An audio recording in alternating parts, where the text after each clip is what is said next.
yang juga perlu, karena budidaya tanaman padi berbudi dulu baru dia memberikan daya pada kita, budidaya tanaman.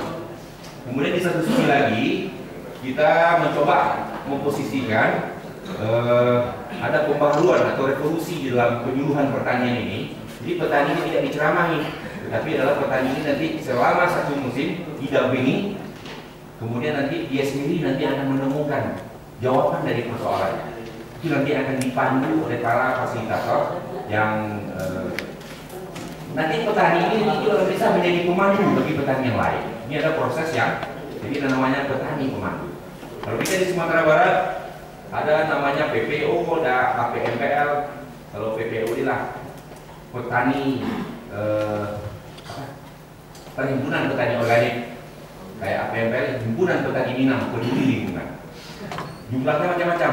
Masing-masing petani ini punya keahlian sendiri, sehingga kalau kita kumpulkan di pasukan yang sudah sangat luar biasa ini, kemampuannya saya nggak tahu berapa, mohon maaf Pak.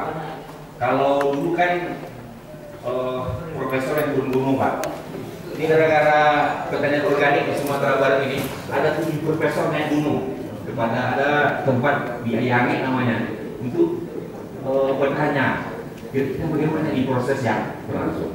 Ada proses ketika petani ini secara sukarela mampu nanti akan menjadi penyuluh secara swakarsa. Dia nanti akan mampu menjadi petani yang ahli di bidang sesuai dengan lahan. Itu dulu kira-kira Bapak dan Ibu, ini sekedar inspirasi untuk kita menemukan formula apa yang bisa kita lakukan di Aceh Barat ini. Terima kasih. Assalamualaikum warahmatullahi wabarakatuh.